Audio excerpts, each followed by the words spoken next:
कहते हैं दुनिया में सबसे बड़ा दुख अपने बच्चों की अर्थी को कंधा देना होता है। तो महसूस करिए उस पिता का दर्द जिसने एक नहीं दो नहीं अपने 5 बच्चों को अपनी आंखों के सामने दम तोड़ते देखा हो। और ये तकलीफ कई गुना बढ़ जाती है जब बच्चों को खोने के कारण पैसों की कमी की वजह से इलाज ना मिलता हो। दिल्ली में रिक्शा चालक सिराजुद्दीन ने ठान लिया कि अब अपने सबसे छोटे और आखिरी बच्चे को बीमारी और गरीबी की बलि नहीं चढ़ने देंगे। सिराज ने अपनी हिम्मत के दम पर एक लंबी कानूनी लड़ाई लड़ी और न सिर्फ अपने बेटे अहमद को नई जिंदगी दी बल्कि जेनेटिक बीमारियों से पीड़ित हजारों लोगों को नया जीवन दिया। पहले हमारा 5 बच्चा गुजर गया, बहुत बड़ी कहानी है। अपने 5 बच्चों को खो चुके एक पिता के दर्द की दास्तान है। सिराजुद्दीन अपने बच्चों को लेकर जब भी अस्पताल गए उन्हें सिर्फ इतना बताया गया कि इलाज पर हर महीने लाखों का खर्च होगा। गरीब के बाप के पास अपने बच्चों को मरता देखने के अलावा कोई चारा नहीं था। हमारा बच्चा ये भी नहीं बचेगा सर, हमारे बच्चे के लिए कुछ कीजिए। पैसों की कमी की वजह से सिराजुद्दीन के 5 बच्चों की एक के बाद एक मौत हो गई।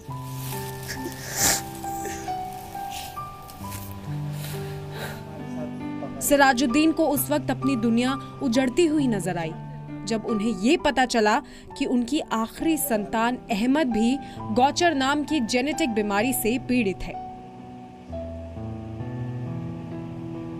आज हमारा एक बच्चा जिंदा है और पूरी उम्मीद रखता हूँ कि ये जिएगा अपनी लाइफ जिंदगी जब तक इसको अल्लाह ताला ने लिखा है जिएगा। 10 साल का अहमद जीना चाहता है लेकिन मौत उसके दरवाजे पर खड़ी है। मेरे को अपने पापा बहुत गर्व होता है क्योंकि मेरे पापा ने सब बच्चों के लिए दवाई निकाली और मेरे लिए भी। अहमद के पिता सिराजुद्दीन ने अपने रिक्शे पर बिठाकर ना जाने कितने लोगों को उनकी मंजिल तक पहुंचाया, लेकिन अपने बेटे को मौत के जबड़े से खींच लाने का जुनून उन्हें खाली पेट भी मंजिल की तरफ बढ़ने का हौसला दे रहा है। बच्चा मेरा बहुत आगे बढ़ने लगा, परेशानी दूर होने लगी, पेट में सूजन था, पेट कम हुआ, फिर खाना बढ़ गया। उसके बाद फिर केस चलते रहा। फिर उस वक्त से मेरा रोशनी खुली कि हाँ अब ये बच्चा बच सकता है। हालात ने 10 साल के अहमद को इतना बड़ा बना दिया है कि अब उसे मौत भी मजाक लगती है। वो बड़ा होकर फौज में जाना चाहता है, देश के लिए कुछ करना चाहता है, लेकिन पहले उसे कई और जंग लड़नी है। मुझे बड़े होकर आर्मी में जाना है। मैं थैंक यू बोलना चाहता हूँ अपने पापा को कि उन्होंने मेरे लिए इतना किया। मैं अब जिंदा रहूंगा। साल 2010 में सिराजुद्दीन को ये पता चला कि उनके बेटे को गौचर है। इसी बीमारी की वजह से वो अपने 5 बच्चों को पहले ही गंवा चुके थे और अब एक और बच्चे को गंवाने की हिम्मत उनमें नहीं बची थी। और फिर यहीं से शुरू हुई सिराजुद्दीन की सिस्टम के साथ जंग। गौचर एक आनुवांशिक बीमारी है। इस बीमारी का इलाज तो है लेकिन बहुत महंगा। शुरुआत में ही इलाज का खर्च 4,80,000 था, लेकिन उन्होंने ठान लिया था कि अपने बच्चे को इस बीमारी की वजह से मरने नहीं देंगे। केस किए, वहाँ मीडिया वाले आए, वहाँ उसके बाद सारा फाइल बना, फिर केस हुआ। केस होने के बाद 2 महीना चला, उसके बाद बच्चा की परेशानी और बढ़ने लगा।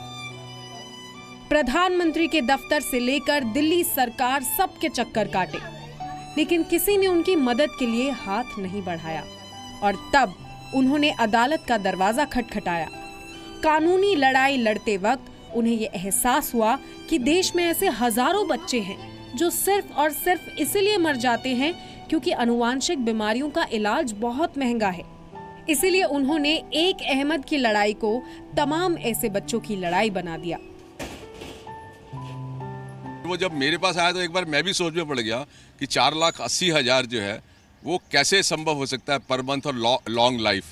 बट एनीवे, जब दिल्ली सरकार ने उसको 4,80,000 का एक चेक दे दिया 1 महीने के लिए और एम्स ने जब उसका इलाज किया तो 1 किलो उसका वजन बढ़ गया और उसके बाद दिल्ली सरकार ने भी हाथ खड़े कर लिए और एम्स ने इलाज रोक दिया। तब मेरे सामने एक सिचुएशन आई कि डू और डाई, या तो कोर्ट में जाओ नहीं तो बच्चे को लूज करो। कोर्ट ने भी मामले में बहुत तेजी दिखाई और महज 1 साल के अंदर फैसला सुना दिया। साल 2014 में कोर्ट ने केंद्र और राज्य सरकारों को इस पर पॉलिसी बनाने का आदेश दिया और अब इस पर पॉलिसी बनकर तैयार हो गई है, जिसके मुताबिक 7000 अनुवांशिक बीमारियों के इलाज के लिए कोष बनाया गया है, जिसका 60% हिस्सा केंद्र और 40% हिस्सा राज्य सरकार देगी। केंद्र सरकार ने इस कोष के लिए 100 करोड़ का फंड दे दिया है। जस्टिस मनमोहन जो बहुत ही सेंसिटिव जज हैं हाई कोर्ट के, उन्होंने कहा कि हम कैसे देख सकते हैं कि अगर किसी बच्चे का इलाज है तो सिर्फ पैसे की कमी की वजह से उसका इलाज नहीं हो, ये तो हम देख नहीं सकते। कैसे ये फंड आसानी से जरूरतमंदों तक पहुंचाया जाए, इस पर भी काम शुरू हो गया है। सिराजुद्दीन की मेहनत रंग ले आई है। उसकी वजह से हजारों बच्चों को जिंदगी की एक उम्मीद मिली है। अहमद को भी अपने पापा पर गर्व है। मेरे को अपने पापा बहुत गर्व होता है, क्योंकि मेरे पापा ने सब बच्चों के लिए दवाई निकाली और मेरे लिए भी। लेकिन सिराजुद्दीन की मुश्किलें अभी कम नहीं हुई हैं। अहमद के इलाज का खर्च 6,80,854 रुपए हो गया है, जो वक्त के साथ बढ़ता जाएगा। अब इलाज की कमी की वजह से अहमद की सांसें तो नहीं रुकेंगी, लेकिन पैसे की कमी की वजह से अहमद की पढ़ाई पर असर जरूर पड़ रहा है। अहमद पढ़ना चाहता है, लेकिन उसके पिता के लिए ट्यूशन फीस का इंतजाम करना मुमकिन नहीं है। 2 महीने पहले सिराजुद्दीन का रिक्शा भी चोरी हो गया। नया रिक्शा लेने के लिए उनके पास पैसे नहीं है। 2 वक्त की रोटी जुटाना भी मुश्किल हो गया है। अहमद के लिए कानून और सरकार ने तो अपनी जिम्मेदारी पूरी कर दी है।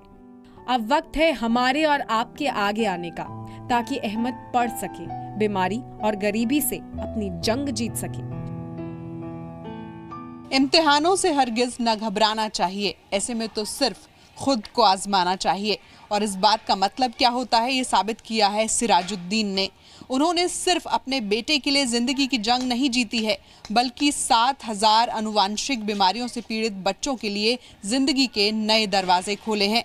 दिल्ली से कैमरा पर्सन सौरभ के साथ रूफी जैदी, जी मीडिया।